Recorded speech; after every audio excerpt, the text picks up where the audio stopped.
మానవత్వానికి సరికొత్త నిర్వచనం రక్తదానమని, రక్తదానం చేసి ప్రాణదాతలు కావాలని రాష్ట్ర కార్మిక శాఖ మంత్రి వాసంశెట్టి సుభాష్ పిలుపునిచ్చారు. స్వర్గీయ నందమూరి తారక రామారావు 29వ వర్ధంతి సందర్భంగా కాకినాడ జిల్లా రామచంద్రాపురం లయన్స్ క్లబ్ కళ్యాణ మండపంలో ఏర్పాటు చేసిన మెగా రక్తదాన శిబిరాన్ని మంత్రి సుభాష్ ప్రారంభించారు. ఈ సందర్భంగా ఆయన మాట్లాడుతూ రక్తదానం చేయడం ద్వారా నిండు ప్రాణాలను కాపాడవచ్చన్నారు. సేవా దక్షతకు మారుపేరుగా పేదల పక్షపాతిగా స్వర్గీయ ఎన్టీఆర్ సేవలు ఆశయాలు ఆదర్శంగా తీసుకొని పలు సేవా కార్యక్రమాలు నిర్వహిస్తున్నామని చెప్పారు. త్వరలోనే రామచంద్రాపురంలో రక్తనిధి ఏర్పాటు చేస్తామన్నారు. ఈ కార్యక్రమంలో మంత్రి తండ్రి వాసంశెట్టి సత్యం, జనసేన ఇన్ఛార్జ్ పోలిశెట్టి చంద్రశేఖర్, కూటమి నాయకులు, కార్యకర్తలు, ప్రజలు పాల్గొన్నారు. ఈ కార్యక్రమానికి ముందు మంత్రి సుభాష్ రామచంద్రాపురం తెలుగుదేశం పార్టీ కార్యాలయంలో ఎన్టీఆర్ చిత్రపటానికి పూలమాలలు వేసి నివాళులు అర్పించారు.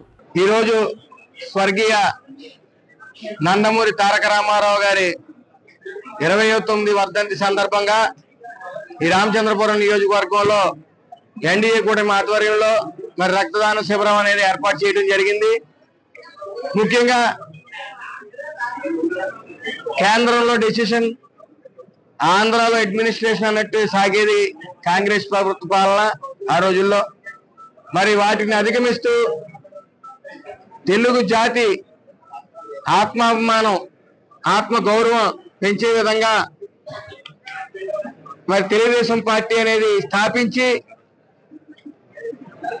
ప్రజలే దేవుళ్ళు, సమాజమే దేవాలయం, పేదలందరికీ 2 రూపాయలకి బియ్యం, అలాగే కూడు గుడ్డ అనే నినాదంతో మరి పేదల పక్షపాతిగా నిలిచిన నందమూరి తారక రామారావు గారు కేజీకి 2 రూపాయల బియ్యంతో పాటు ఆడవాళ్ళకి ఆస్తిలో సమాన హక్కు అనే విధానాన్ని తీసుకుని వచ్చి మరి ఆడవాళ్ళందరికీ కూడా ఓ భరోసా కల్పించారు.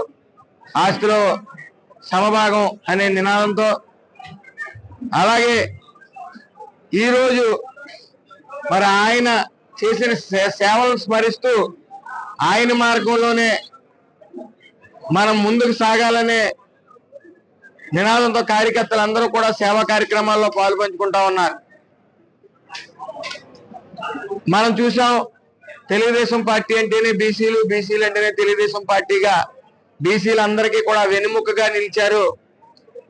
అలాగే అన్ని వర్గాల వారిని, పేదవాళ్ళని హక్కును చేర్చుకుని మరి పేద పక్షపాతిగా నిలిచారు.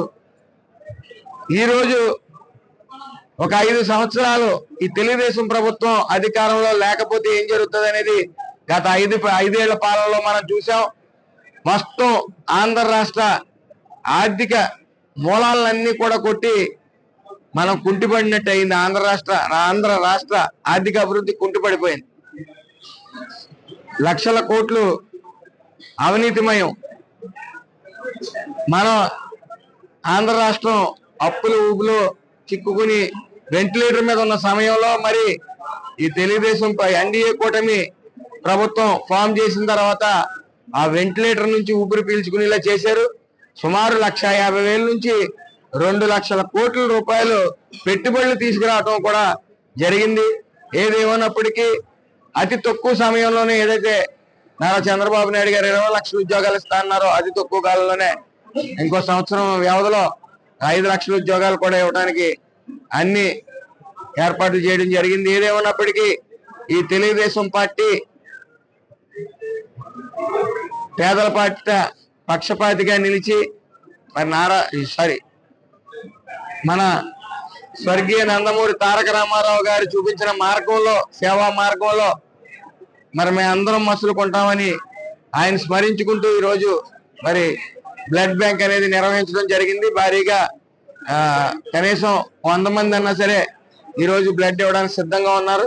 ఏదేమైనప్పటికీ ఆయన చేసిన సేవలు ఈ తెలుగువారు ఆత్మాభిమానాన్ని పెంచే విధంగా, అలాగే ఎప్పుడూ కూడా తెలుగు జాతి గర్వపడేలాగా మరి ఆయన పాలన సాగిందని మాత్రం మనం ఖచ్చితంగా చెప్పుకోగలం.